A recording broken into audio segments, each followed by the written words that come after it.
no bluffing. People say that I'm thinking like, okay, do you walk in the light and you throw shade? 1 more sex on my skin, I got no shame. We was preaching about Jesus before fame. Get it, pin it down. On my side, yeah, he been that. Ask the devil where my sins at. On the cross, cause he pinned that. Big throne where he sits at. Death hit him, then he hit back. Resurrected, get his big fat. Told us hold it down till he get back. Get back to the finish. What up, what it do? It's your boy Daedrin. We're on another episode of A Different Perspective podcast. And let me just say this past week has been hectic. My oldest daughter, Jelena, turned 17 this past, Sunday? Wow, I'm getting old. And news, sports, everything that's been going on, it's been crazy to say the least. But it's all worth it in the end. So much to talk about, and I'm gonna go ahead and get started. First things first, should teachers wear body cams at school? In my opinion, yes. Here's why. Because these children are out of hand. These entitled children are out of hand. They think that they know it all and they don't. But yet, they assume that, because now they know that teachers can't discipline them or using corporal punishment, they think they can say and do whatever they want in front of the teachers. Now, I honestly believe that if, I'm trying to think back when I was in elementary, like when I got popped for doing something I wasn't supposed to do, like if I tried to fight the teachers, like I'll probably get jumped by adults. Or, you know what I mean? Like, or I would definitely get beat down or probably be in the grave. Like, because back in the 80s and 90s, we didn't play. They took it out of school just like they took God out of school. And here we are having all these school shootings. But yeah, I think they should definitely wear body cams. So that way they can just roll that beautiful footage of their children acting a fool. So that way they can't say, and then they're gonna be like, oh, not my child. Nah. I learned that when we put Robin in pre-K. She's sweet, she does what a normal 4 or 5 year old would do, right? But at school in pre-K, she tore the classroom up, type of thing. So we can never say that what our child or children won't do. Even Junior started doing that in the nursery at our church. He started cutting up, and he wouldn't do that around us. So it's no parent should ever say that, oh, my child is not going to do anything like that. No, your child is capable of doing anything. And, according to scripture, we're all encased in the body of sin. We're born to sin until we learn to do what's right and what's wrong. So, and then also children, just like adults have spirits, children have spirits too. And we have to continuously pray and rebuke that spirit up out of them. Whatever it's the spirit of rebellion or the spirit of just being evil. I'm not gonna say evil. Evil is a harsh word. The spirit of being disrespectful. That's a better one. So when people say, no, my child ain't doing that, and then, I had to learn real quick to say children are not bad. If children are bad because they're a reflection of the adults that they're around. So if you a parent who popping it like it's hot or dropping it like it's hot or popping your butt in the air or, being disrespectful to women, guess what? That child sees that, whether they're there or not. And it's a reflection of it. Can't be mad at that. You brought the child into the world. So all the little spirits that you slept with that man or that woman, it comes together. It's the power of 4. You got to think like however many so give an example. So if you slept with a man or a woman, you have to do that multiplied times 4. Because you got to think that they slept with at least 4 people. Not in all cases. Let me, reiterate. Not in all cases, but in most cases, because that person slept with that person, that person slept with that person, that person slept with that person. So you got spirits rolling in and out of your body. You wonder why you crazy. That's why you should wait till you get married before you have sex. I learned the hard way. Still battling with stuff years later. So, but yes, teachers should wear body cams at school so they can see how good or bad that child is, or children. They go to the same school. 45, aka Donald Trump, pulls out gold sneakers. And his people are saying that, this is a way for him to win the black vote, because black people just love sneakers. They love their sneakers. Black people love money too, but y'all not passing that out, are y'all? I'm just saying, like, why are we, why does his campaign assume that because we like, yeah, some people, well, I'm gonna say some, most of us do like sneakers. But you bringing the shoe out thinking that's gonna get us to vote? Like, no. Jordan has had shoes out since the mid 80s. Everybody's not buying Jordans. Everybody's not buying Jordans. I've not had a pair of Jordans since 2006, 2007 maybe. So, and I haven't had a pair since. So no one is out just buying Jordans. Just throwing that out there. Then 45 believes that black people understand him because of the number of times he's been indicted. If that ain't a slap in the face, like, it's a huge slap in the face. I've never been indicted on anything. Does that minimize my blackness? No. But it's a problem when you got this guy who shouldn't be running for president again, and yet he's just throwing stuff in our face. And then he believes that, if he is selected as the president to run, that Tim Scott is going to be his vice president. And he had the audacity to say right in front of Tim Scott that, Tim Scott applauds 45 more than he applauds himself. And I'm just like, and this dude is saying it in your face and you just kick in with it. Like, come on. You look like Uncle Bill, not Uncle Bill. Lil Bill grew up, but his teeth didn't grow up. Like,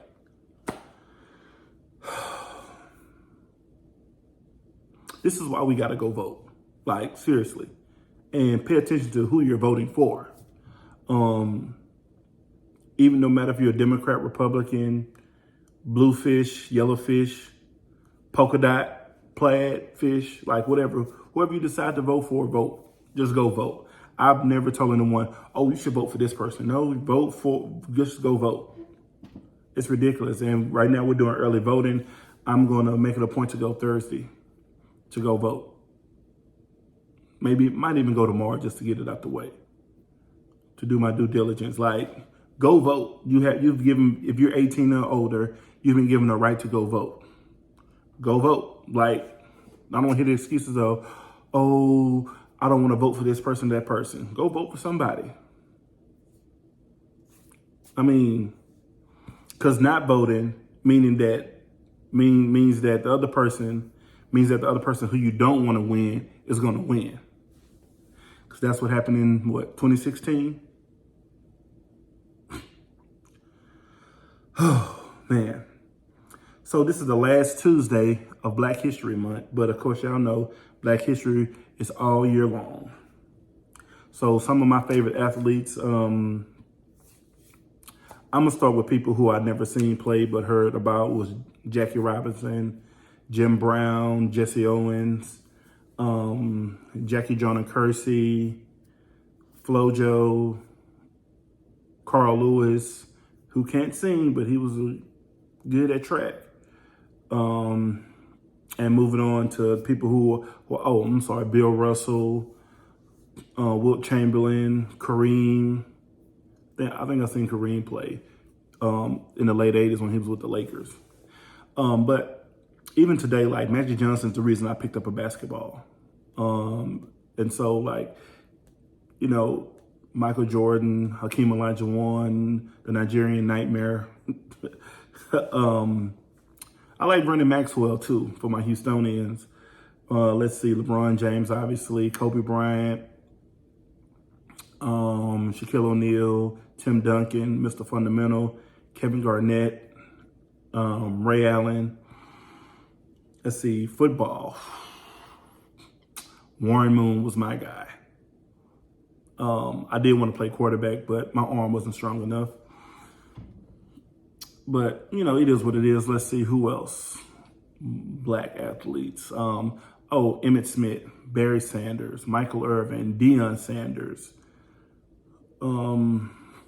Steve Atwater, Ronnie Lott, Jerry Rice, Roger Craig, John Taylor, Merton Hanks, and I'm just naming off what I'm thinking of right now. Megatron. I'm gonna throw Troy Polamalu in there. He got black in him. At least he played like it anyway. But Ryan Clark, Tiki and Rondé Barber, and I'm just naming them that I can think of right now. Let's see, baseball, obviously, King Griffey Jr., Barry Bonds, Hank Aaron, Willie Mays, Bob Gibson, like so many guys that I can just go on and on and name. I even give one to PK Subban. He played hockey. Just so many people we can give credit to. Simone Biles, Simone Manuel, I'm thinking gymnastics, Dominique Dawes. It's so many that I'm grateful for that have paved the way. Venus and Serena Williams, like they are paving the way and have paved the way. Coco Gauff right now, Sloane Stephens, even though she's not living up to her expectations. But yeah, so that's just to name some. But yeah, Black History goes on 52, 365, 24/7. So I seen this last week also. A dad beat his son in Madden 100-0. I'm not mad at him. And he, like, as he was explaining, giving the commentary, his son kept running Engage 8. That's pretty much an all-out blitz. So when you see that, you know, you don't pick it up the first time. But then you keep seeing it happen again. It's like, oh, I know how to beat Engage 8. Somebody's going to be open. Let me get into this shotgun. Matter of fact, I'm going to go 5 wide. Because it's 5 of me and 3 of them. Meaning the ones who are not blitzing got to cover whoever. So, yeah. And like he said, he could have scored more points. Could have scored more points. And there's a young guy that goes to our church. I was playing him in Madden or whatever. And, you know, I was giving him the business too. But I was like, that's how I learned. That's how I learned to get better. I got beat bad a few times. But once I got it, started understanding what's going on. All right, you like doing this play a lot. Let me, you know, with Tecmo Bowl. Once I figured it out, or Tecmo Basketball, once I figured it out, that's all it took. So I don't feel bad. I don't feel bad at all. He got what he had coming. But then as he gets older, he'll learn, like, maybe I shouldn't do Engage 8. Maybe I shouldn't send an all-out blitz. Maybe I should look like I'm blitzing and go into a zone.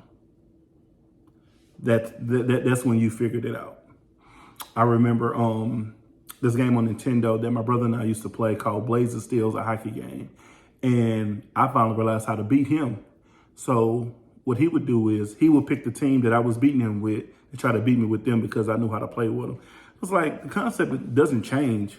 I'll just pick a different team and still beat you with them. Like that's usually how it went for me and my brother Terry. We would play games. If I was beating him, he would pick that team so I couldn't beat him. Like, and I would still beat him. Or like we played Street Fighter or things like that, or Mortal Kombat. Like he would try to pick the person so I couldn't pick him. Or pick him so that way, no, you can't do that. I'm like, what? But you're still going to get beat. Like, I'm going to figure it out. Even when we played basketball. Once I started posting him up and knowing that he couldn't stop me, he got mad and stopped playing basketball after that. Like, don't want to run from this butt whooping. But, and don't get me wrong, like, even when I've played other people in games and stuff, I've gotten beaten and I took it on the chin. Like, it's cool. There's no big deal. I'm not even upset. Matter of fact, I wish I wish Dre was here today so I could talk about. I think we were playing Madden at our old house, and I think I threw an interception or something like that, or whatever. And I was just like, I think it was like 11 seconds left on the clock, like 11 seconds left on the clock, and I'm thinking like, all right, bro, you won, no big deal. He tried to throw another touchdown, so I picked it off, picked the ball back off, and got it. Then I threw a Hail Mary, so to speak, to DK Metcalf, but I got a flag for pass interference. Got in field goal range, kicked the field goal and won the game. Now, me being a good sportsmanship, I'm okay if I lose the game. I'm not gonna be so butthurt or upset about it. But when you trying to beat me, blow me out, I'm like, all right, now I really gotta show you what I can do.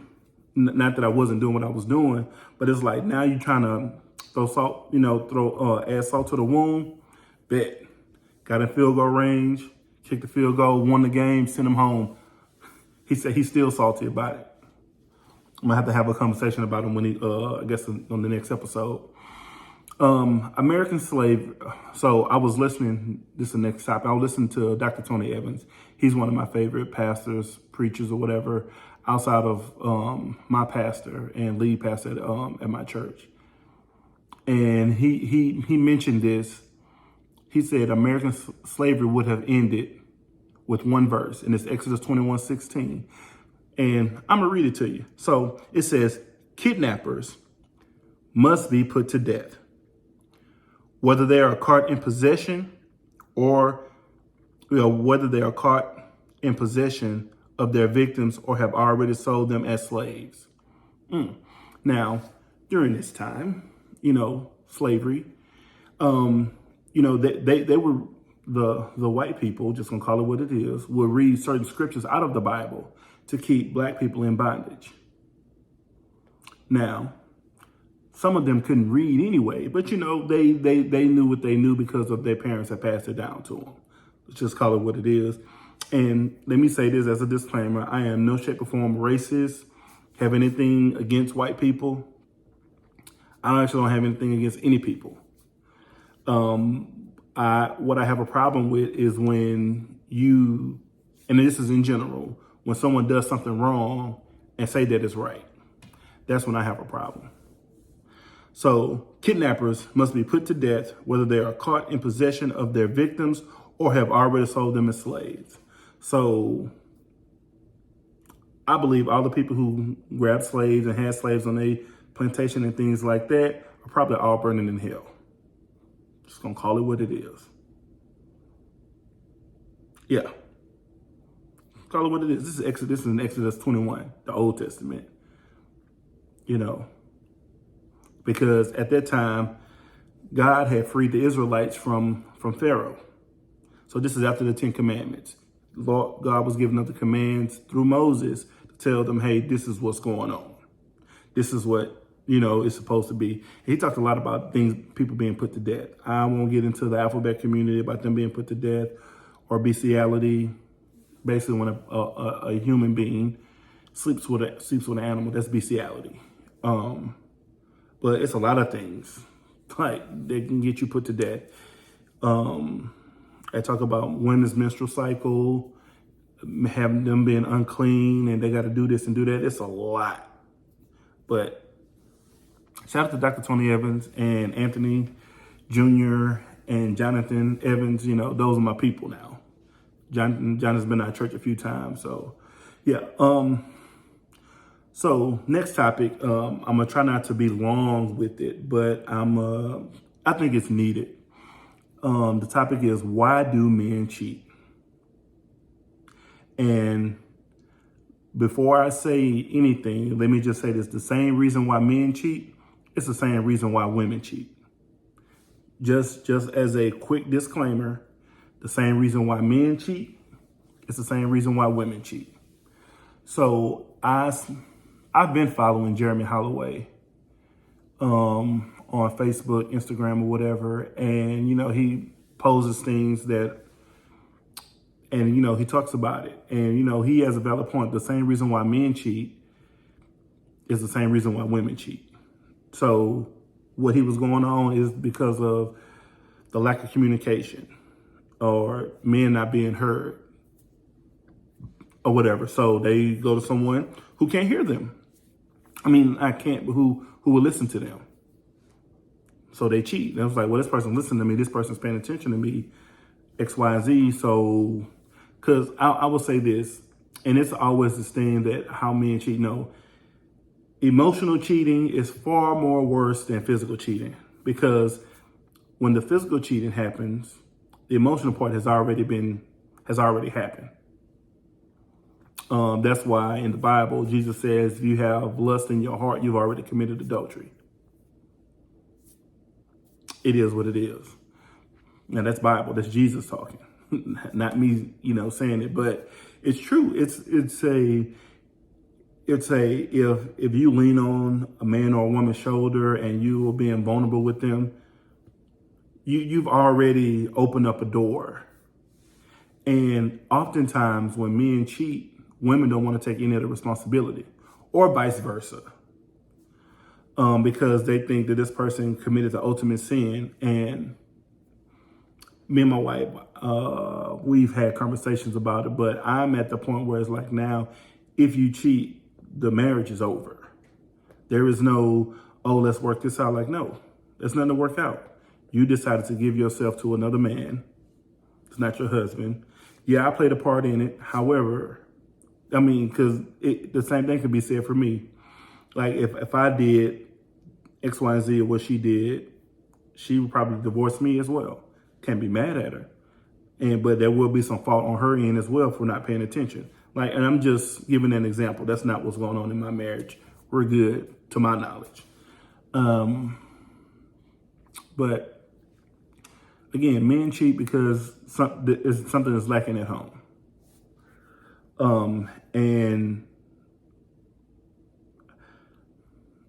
so when it happens, the question is always, what are you going to do about it? Like what happens next? Like, do we recover or do we go our separate ways? That's always the question that comes next. Like, I have gotten to a place where I don't have that desire to cheat. Like, it's no need to, because for me, and I've even told to Sophia that I'm more concerned about letting God down versus letting you down. Like, that's my mindset. That's my heart. That's because I'm not only just breaking up a marriage, I'm breaking up a covenant that I said before God that you are my wife, X, Y, and Z. I will love, honor, obey, cherish through sickness and health to death do us part. Covenant. A covenant, not a common law or X, Y, and Z, or a covenant. So the covenant wasn't just between me and my wife, it was between God, myself, and my wife. So that's that. Moving on, a couple who's about to get married is asking people to pay $40 per adult and $20 per child for their wedding reception. Are they wrong for asking? So with this, they were saying that they don't have to buy them any gifts, gift cards, and X, Y, and Z. Just use that money to pay for their seating. For me, I don't think that they're wrong. Here's why. Because you want to come to this wedding, you want to see all this stuff paid for you to come and eat for free and then leave and go on your merry way? Nah. A couple at our church just recently got married, and I told him, at first I was jokingly upset with him, but like, man, why you didn't tell nobody? Blah blah blah blah. Like, I said, all in seriousness, bro, you did it the right way. Like ain't nobody paying for it. Like, if it's coming out y'all's pocket to invite people, no, do it privately.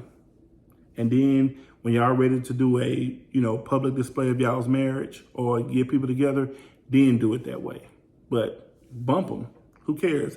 I tell anybody now, if you have a desire to get married and you want to have this extravagant wedding, or I wouldn't even say don't have no extravagant wedding.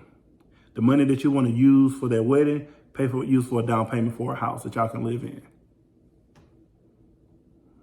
I mean, that's just what it is. Like, and then, when the time comes, you can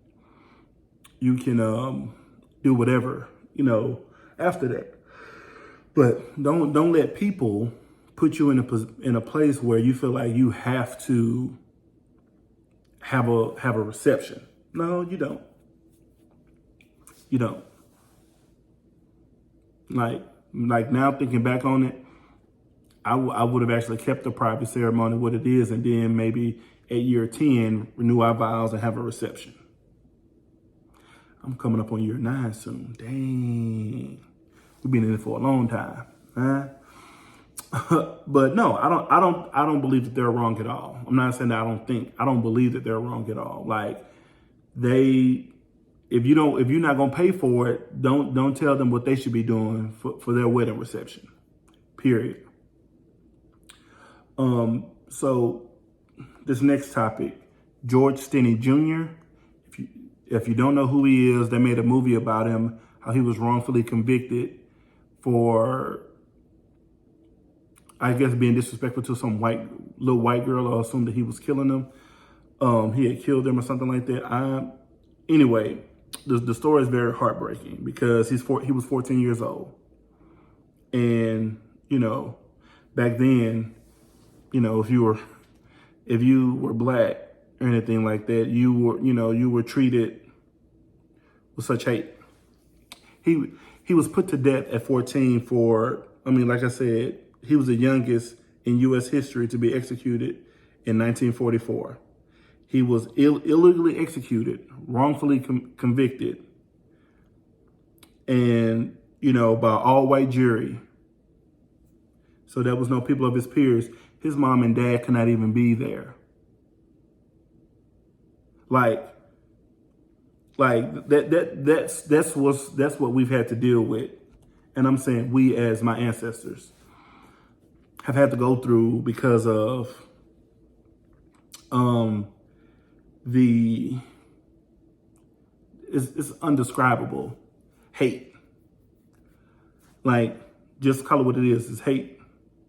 You hate somebody because they don't look like you, or you feel like you're more superior than someone, and you're not. It's even in the Bible. I believe it's in Acts 26. I believe so. I took notes, so hold on. Let me see. I'll be paying attention when I be taking notes in church and in one of the classes that I'm taking. I believe it's Acts 17:26. Let's go to the Bible, right? Yeah, but him being wrongfully acquitted, or wrongfully detained, because I think it's heartbreaking.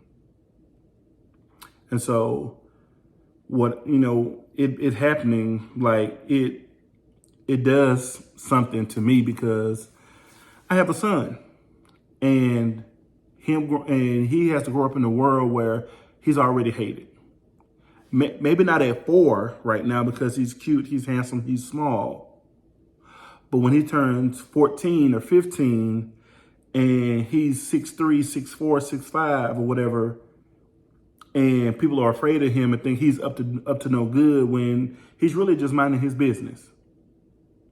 And so because of your insecurities of him, you feel some type of way. You shouldn't have to grow up in a world where you're hated.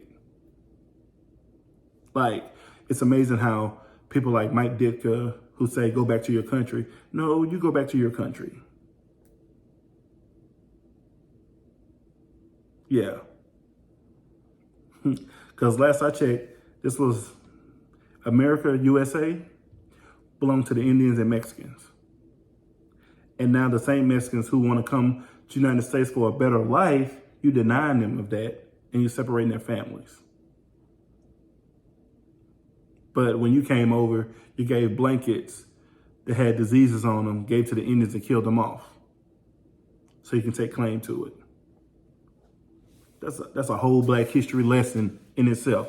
So anyway, Acts chapter 17, verse 26.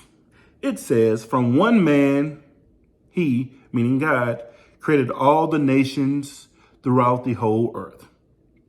He decided beforehand when they should rise and fall, and he determined their boundaries. So what this scripture is basically saying is that from one man, Adam, talking about Adam, created all generations, all nationalities, all ethnicities, all of that. And he decided beforehand, how they're going to rise, how they're going to fall, things like that. Let me read a different version. Let me go to the King James Version. It says, and had made of one blood all nations of men for to dwell on all the face of the earth, and had determined the times before appointed, and to the bounds of their habitation. So there is in no shape, fashion, or form that there's a one race that is more superior or more inferior to the other. But that's what we got going on in America. You got a guy who shouldn't be running for president again, or making a campaign for it, who is purposely disrespecting the black community. And no one's saying nothing about it. Or they're saying something, but nothing's being done. Like, they want to drag this whole thing out. Come up with some shoes. Then you're saying, because a lot of blacks have been indicted, you can relate. No, you're a billionaire, bro. We ain't billionaires. So if you say you can relate, you have a silver spoon in your mouth, bro. Stop it. That's annoying. He's annoying.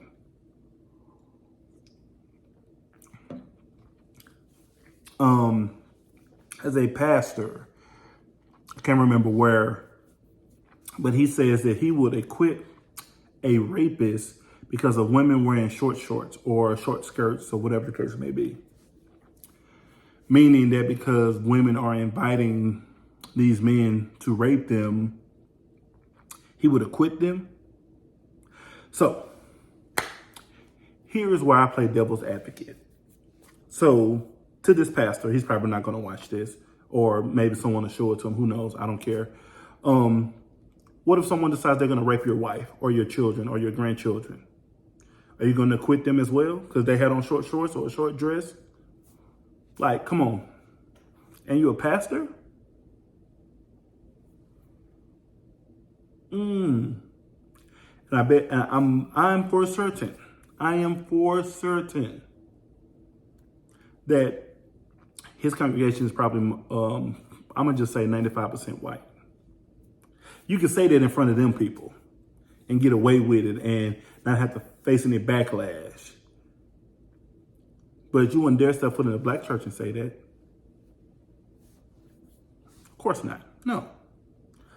Or Hispanic church or Asian church. Like, no. You're going to set it around your people where you feel comfortable to say stuff like that. Guess what? I wish you would acquit. And, well, you're probably already going to go to hell anyway, so. Because ain't no way that you would be okay with someone raping your wife or your daughters, if you have any, or your granddaughters, if you have any. Matter of fact, let's just spin it. What if it's your son or grandsons? Are you going to quit the rapist? No, but you're going to try to throw a Bible in there saying that this is wrong. Any man taking an unfair advantage, or any adult, I should say, because women rape boys too. Any adult taking an unfair advantage of a child or a young person because of the way that they're dressed should burn in hell. Period. Because now they have to live with that trauma and how to process it as they get older, as they become adults. So you want to acquit a rapist and you're a pastor of a church?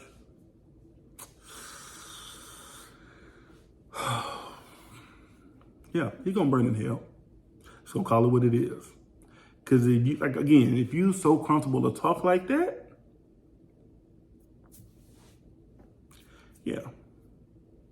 Matter of fact, I'll even go a step further. What if a man rapes you? Are you going to quit him for raping you? Like, make it make sense. Iyanla Vanzant says that men are being dehumanized and are only valued based on what they can do.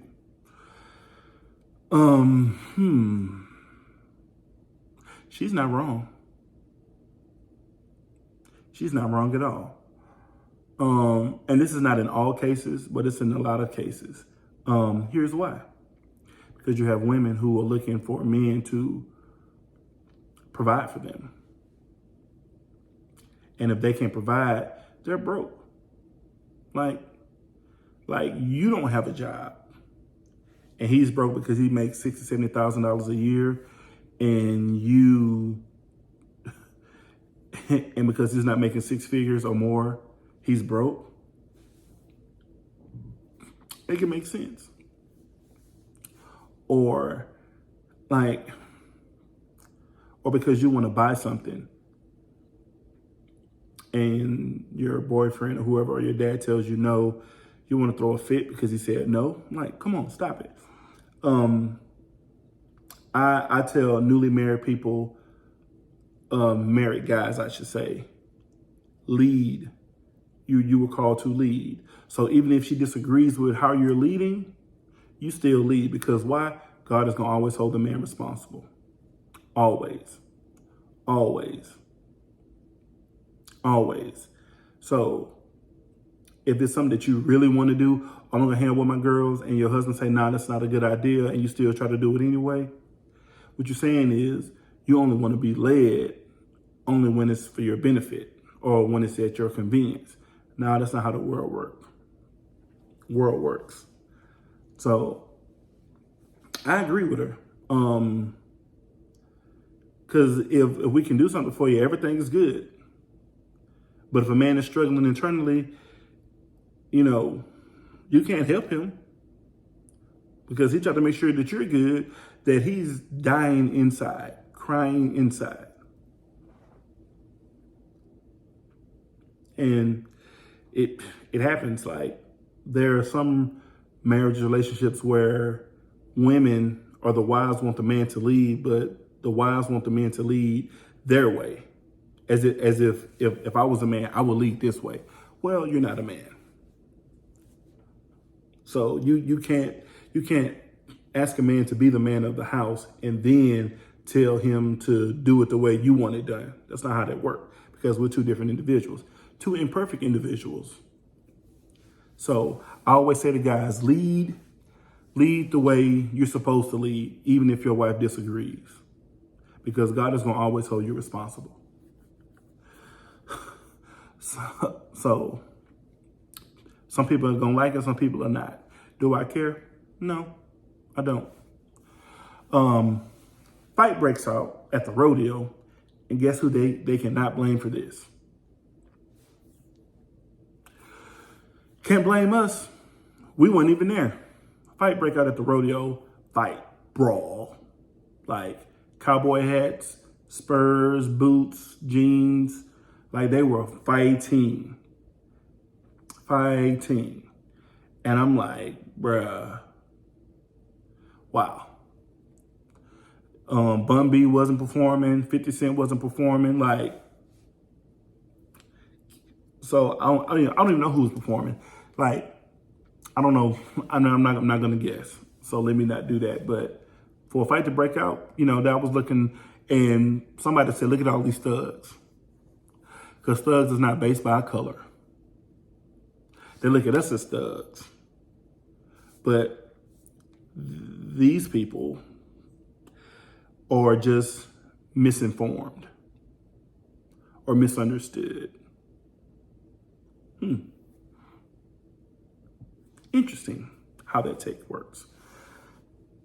Speaking of fights, Cam Newton was in Atlanta and doing a 7-on-7.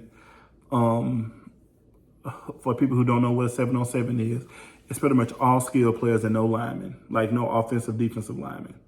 So just a quarterback and 6 other, whether it's running back or receivers, and you pretty much play flag football. Like, I don't think they tackle, it's flag football or touch.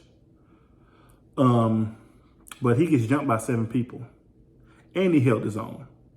What was so crazy about it was his hat never came off. But like, first of all, let me tell y'all something. Cam Newton is like 6'5", 6'6", 250. Like, why would you run up on him? Number one. And it took 7 of y'all, and he still took, if I'm not gonna say if not half, but most of y'all, most of them down. Like, why? What are we doing?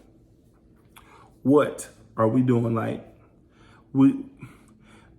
I believe that every time we try to come out of a situation, there's something that always brings us back to how we're viewed as blacks.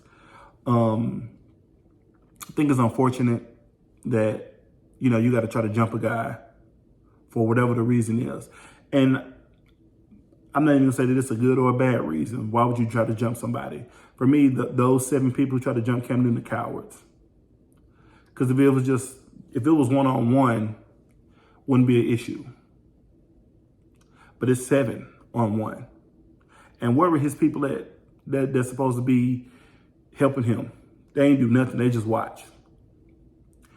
And I find it funny how people are so ready to pull out their cameras to record stuff. Now, I understand if it's for evidence as it pertains to like something bad happening. But if you're getting jumped and you keep keying, but you're not doing nothing to help, that's a huge problem for me. Yeah. So I saw this on Instagram, Kev on Stage. You know, growing up in the black church, you had anniversaries, church anniversaries, pastor anniversaries, usher aids or pastor aids anniversaries, like all these things. And he asked the question, do white churches have pastor and church anniversaries? And it got me to thinking like, I wonder if they do or not. But I also learned that a lot of times those churches are doing it to bring money in my opinion, or from the vantage point that I'm seeing, because every month there's something that's going on where you're having this pastor come in with his church and this pastor come in with their church and all these other things. Then you have this and that. And it's like, because the church needs the money, because the people who are coming in are not paying their tithes and offering, but yet they work a job. Like, it's a plethora of things that's going on. And I learned it don't take all of that, in my opinion. The church should be able to be funded just by itself between tithes and offering. And if you're not paying your tithes, if you're not paying your tithes because of, oh, I need to do this, what you're saying is you don't trust God with the money he's giving you. 10%. And you get to keep the 90. And let me give some education to this as well. So you pay 10% off the gross, not the net. The gross is, let's say, again, I think I've shared this before. If you get paid $1,000 every 2 weeks, so $1,000 first 2 weeks, $1,000 second 2 weeks, $2,000. $200 of it goes to tithes, and offering is at your choice. So and that's off the gross. Taxes, after taxes, the government's gonna get their money. Just what it is. The government's gonna get their money one way or another. So that 8% that they're getting off of there, so you may have what, $950? I'm just guessing a $920. You still gotta pay that $100. Oh, I got this to do, I got that to do. The Bible talks about, paying the tithes into your storehouse. So that'd be, for the meeting your house, and God will open up a window of heaven that you may not have room to receive. Like, there are a number of testimonies. Like, I've consistently paid my tithes, haven't stopped. Right now I'm not working. With my unemployment, I pay my tithes. So, and God is still blessing us. So I don't use it as an excuse as I can't pay it because I'm not working. That's baloney. But yeah, I want to do these white churches have pastor and church anniversaries. I'll probably have to ask around. I know some people that go to some different churches here. I have to ask around. So I saw another video, and there was this young man who doesn't have kids. And a woman comes out and says, man, that's a red flag.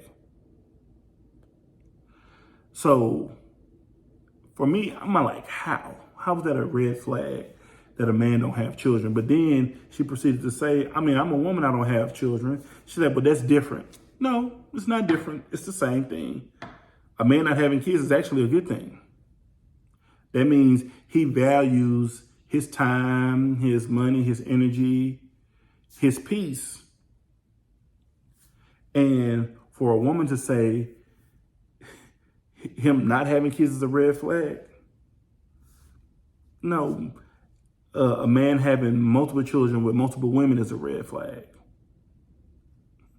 Ask Nick Cannon. Or insert anybody else, Travis Henry, the former running back for the Titans. Like, that's a red flag. That's a red flag that, but a man not having kids, it's not a red flag. It's actually a green flag, to be honest. Because before I met my wife, I didn't have any children. And I wasn't out there in them streets. And then she didn't even said that understand you're supposed to wait till you get married to have sex and all this other stuff. So you know all of these things.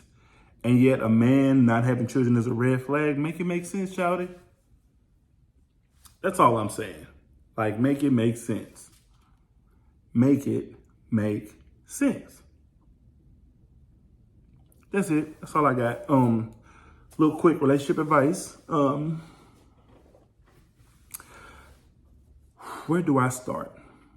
Okay, so when you're dealing with relationships, I thought about this, and I was in my prayer class last Wednesday, and we were talking about marriages and things like that, and how women take up their wig and weave and eyelashes and lipstick and makeup, and that man got to see you look regular. So here's my advice. I'm not saying I recommend it, but I would say try it. So if you're designed to get married to this person you're with, man or woman that you're with, well, it's mainly for men, but it's definitely for women too. So I say, here's my advice. Get a hotel room. Like if y'all about to get married or engaged or whatever, spend the night at a hotel with each other. Just one night, not have sex. Just sleep in the bed to see what she look like when she sleep, or see what he look like when he sleep. And that should be an indicator like, nah, I don't want to sleep with somebody who look like that. I don't want to sleep with somebody who snores so loud they can wake up Africa, like type of thing. Like seriously. Now, I'm not saying dress half naked to entice him, or don't wear a shirt to entice her, but be modest in your appearance, Don't come in there, oh, that's how I sleep type of thing. Like, no. Wear some shorts and a t-shirt. Sleep in the bed. See what y'all look like.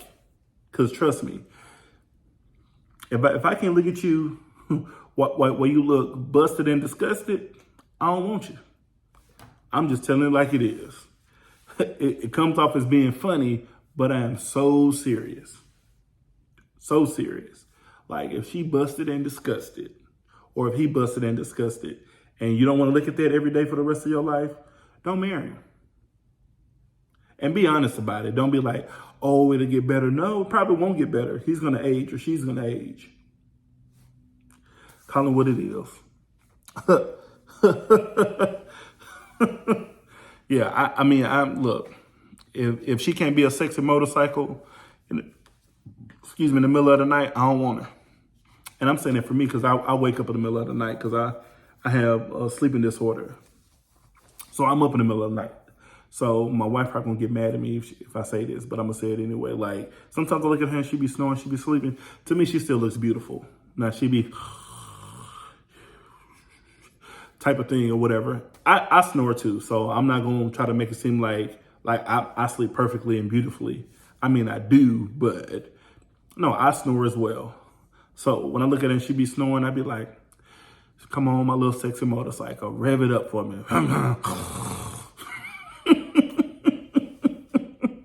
But no, seriously, listen, I love my wife. She's the greatest woman that I know, period. But yeah, that's my relationship advice, not some spiritual advice. We have to continuously change the way we think. Romans 12:2 all day. Don't be conformed to this world. Be transformed by the renewing of your mind. So you can do what's pleasing to God in his perfect will. And I'm paraphrasing the scripture, but it lines up with what I'm saying. But we got to change the way we think every day, every moment. We have to decide on what thoughts come into our minds let me not say what thoughts come into our mind, but we have to decide what thoughts are going to manifest in our hearts. If you believe you're a loser, or the thought comes in that you're a loser and you let it manifest, you're going to always have a loser's mentality. If you think that you're a winner, or you have that thought that comes in, you're going to allow you being a winner manifest in you. So continuously renew your mind on a daily basis. Every moment, every hour, like renew your mind. Cling to God's word.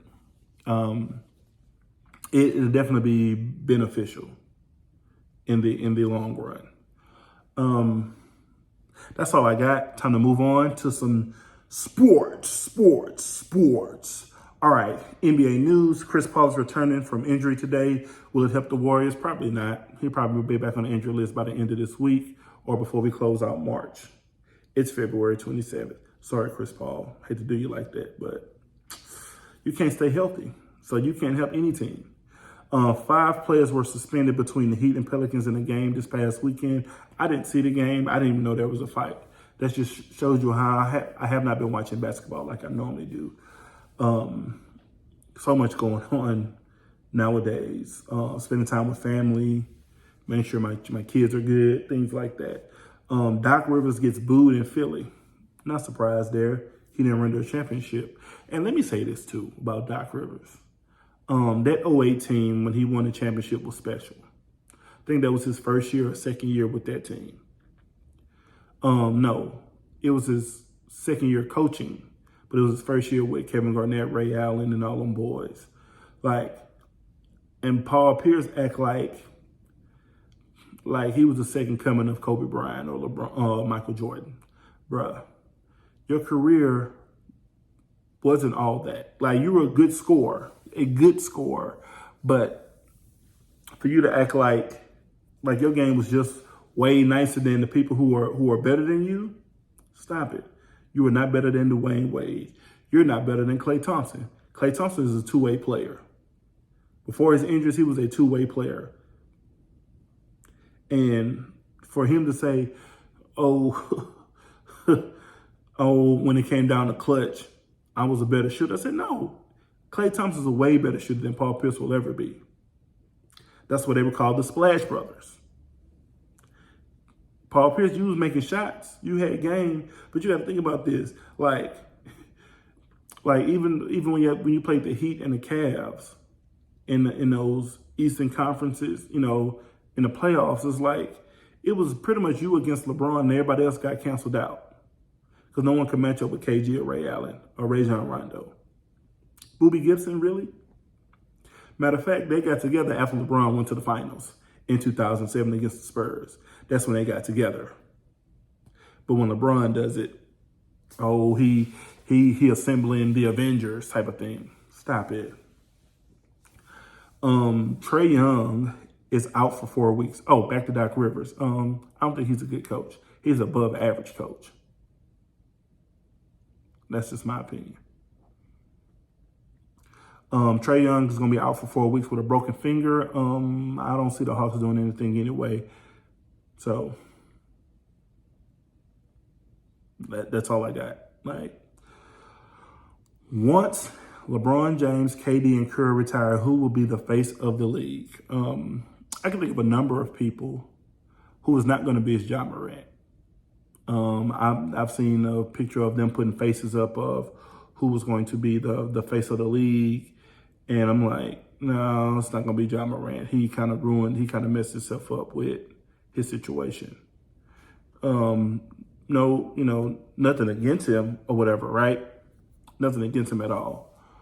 But I'm thinking Shea Gilgeous-Alexander. You got Jason Tatum. You got Giannis. You got Luka. You got the Ant-Man, Anthony Edwards. You got a few players. There isn't going to be like a big man outside of Giannis. The Joker. So when I see the Joker play, like people make this whole thing about how the Joker and Luka giving people the business. I'm like, y'all let Mark Price, Craig Elo give y'all the business. You let Larry Bird. Larry Bird was good. Not going to take that away from him. But you let Danny Ainge give y'all the business. Like, stop it. John Stockton compared to Luka and the Joker. Like, the people who played in the 80s and 90s act like the game doesn't evolve. Like, stop it. Like, the only two teams that were good in the 60s and 70s were the Lakers and the Celtics. And they kept playing each other in the finals. Then the 80s come, the Lakers and the Celtics were in every finals of the 80s decade. Fact check that. You want me to run through the list? Sure, gladly. 1979, 70, 80, Lakers won the championship. 1981, who was it? The Lakers and I forgot who won it. No, maybe it was the Celtics. No, Celtics won 82. No, 81, 84, 86. So yeah, the Celtics. 82, the Lakers won again. 83, the Lakers were in the finals, but they lost to Philly. 84, the Celtics won. 85, the Lakers won. 86, the Celtics won. 87, Lakers won. 88, the Lakers won. They won back to back. 89, the Lakers were in, but they lost to Detroit. And yeah, there we go. Lakers and Celtics are in the finals. So they need to stop with all of that. But there's going to be some faces of the league. And I can't wait. I just hope that it doesn't go down as bad. Like, because the league has been good since the 80s. It's gotten progressively better since the 80s. So I hope it stays that way. NFL news, no tags for Saquon Barkley and Josh Jacobs, making them free agents. Listen, Texans, I guess I'm going to get to that. No, Texans should go after either Barkley or Jacobs. They need a running back. C.J. Stroud is good. Like, C.J. Stroud is good.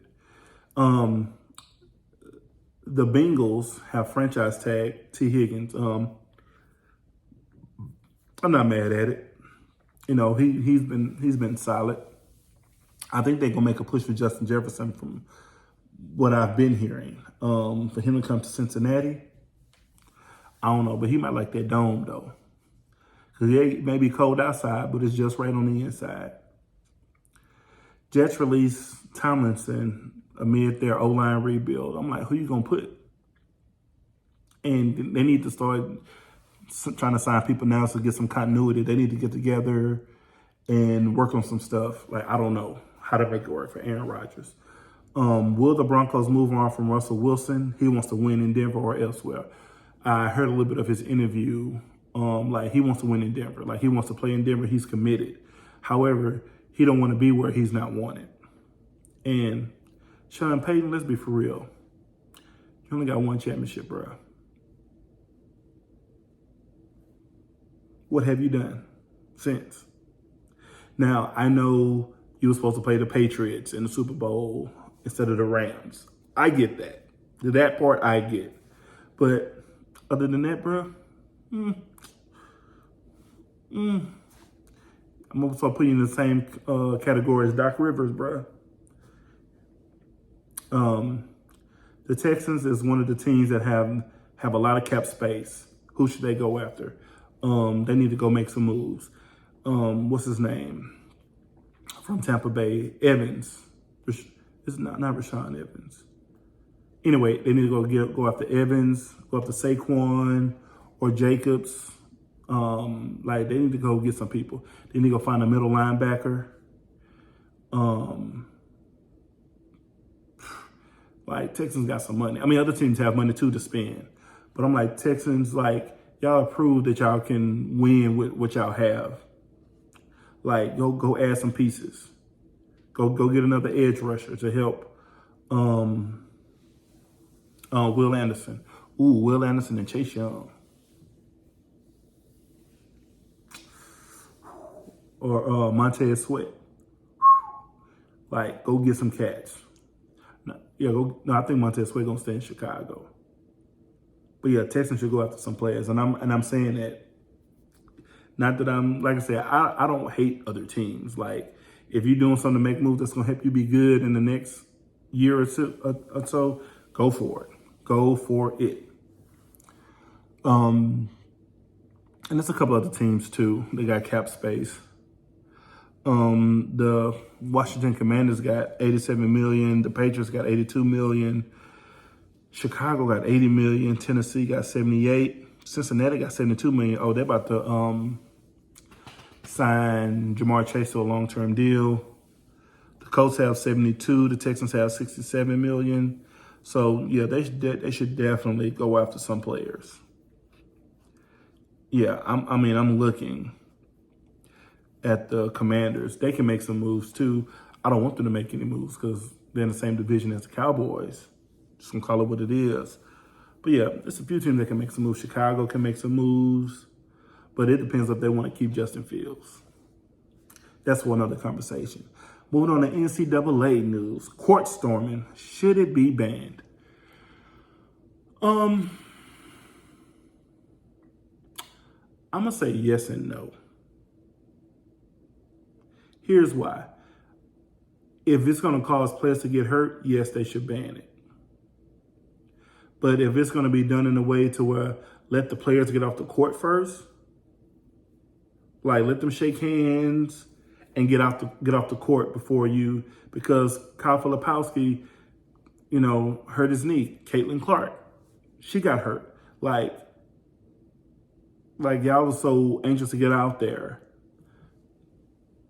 that you're putting other people in harm. And these people, this is their moneymaker, because those same fans that's running out there already have jobs lined up. They're going to have their degrees in biochemical engineering type of thing and going to make a plethora of money, while these people doing something that they love, which is playing basketball or even football. Like, and you're storming the court, storming the field. Like, no, you shouldn't be doing that at all. So yeah, the Houston Cougars are #1 ranked team. No surprise there. They've been grinding. And they beat Iowa State, and I believe not Kansas. They played someone else, but they beat them. Cougars are playing, they thought them coming to the Big 12 was gonna hurt them, and they've been busting people behind. March Madness is around the corner. And I'm excited. March will be here, Friday? Yeah, I'm excited. So I'm gonna just dive in real quick I'm gonna pull up college teams. So let's look at these Kentucky teams. They won championships. 1996 had Antoine Walker, Jamal Mashburn. That's some other guys I don't know. But you also got to look at the Kentucky team with Anthony Davis now. That team, I kind of knew that they were going to win it, but you wasn't quite sure. But they were good. Trying to find them. Who else was on that team? Obviously, you got your Dukes. You got your North Carolinas. North Carolina's had some good teams. I think a couple of those teams should have won back-to-back. That's how good they were. But March Madness is here. I can't wait. Can't wait. It's coming. Yes, it's coming. Excuse me for my yawn. But final thoughts. So my boy that I was in the Navy with, we were on the same ship, put this post about the transition from military life to civilian life. A lot of people don't understand it. Like, they really don't understand it. I share with people about why I don't stand, put my hand on my heart, or I'll salute the flag. But the reason I don't put my hand over my heart for the flag is because growing up, I was treated like crap. And I'm not saying from like people who look like me. People who didn't look like me treated me like crap. Then when I got in the military, I was still treated like crap. Then when I got out, I'm still treated like crap. Like, you got a guy who's running for president who's a draft dodger. But we criticize Muhammad Ali for not wanting to go to the military because he was not going to war to fight someone who has done nothing to him. And I agree. Why am I going to war fighting someone who I don't know, who's never called me out my name, who's never disrespected me, but I'm supposed to go help fight? Then we got to come home and we got to try to get back to doing things normal, like doing things that are comfortable. I remember, like y'all think, so I'm not going to tell this story today, but maybe when I tell the story about my life, I'll tell it. But I remember, like, and where I worked at, like, I was, we pretty much ran the ship. We made the water on the boat and we made the ship move. So it was bad, being on the ship. And even for those 5 years, I'll tell this quick story. So I remember I was working down in the pit and we got a new LPO. LPO means leading petty officer. And he came in and he made me and another guy the assistant leading petty officer. Now, mind you, I think I was 19, 20, maybe 21. And I'm a person who, like, if you give me something, I'm going to try to perform it to my ability, even if I didn't ask for it. And so I was given the position, and the same guys that were laughing and kicking and joking with me, once I was given that role, I was called a dirtbag. I was called a S-bag. Like I was called a horrible person, as if I was just like, yeah, I want to be the ALPO. I sure do. No, I didn't ask for the job. I didn't ask for the position. But I knew that once it was given to me, I had to change my whole mindset because now I have to be leaders of men. And again, like I said, I didn't ask for it. So I only had it for like a week. But it just goes to show you how people will do anything to discredit your reputation and your character. Again, I didn't ask for it. And, even the LPO, he pulled me aside, was like, why is everybody talking bad about you and all this other stuff and they don't think you're going to do a good job? I said, look, I told him straight up, I said, they don't like nobody black telling them what to do. It's just the nature of what it is. Because what's not talked about is that there's still segregation in the military. They don't tell you that. You don't find that out until you're in it. So, it is what it is. But, I don't try to allow that to change who I am. For me is, I don't do well with bullies. And so, because I don't do well with bullies, I'm not going to let you take the unfair advantage of me or anybody else. Because I'll smooth go off. That's just me being lighthearted about it. I'm going to go off because you shouldn't be trying to take an unfair advantage of anybody, but that's the world we live in today. You got an idiot who's running for office saying that only black people get him because of how many times he's been indicted. So so of course y'all know the music that I play, I don't own the rights to. What you heard was Walk by Hulvey, Hulvey. That's all I have for today. Of course, y'all know, love God, love people. You cannot say you love God and not love his people too. Until next time, peace.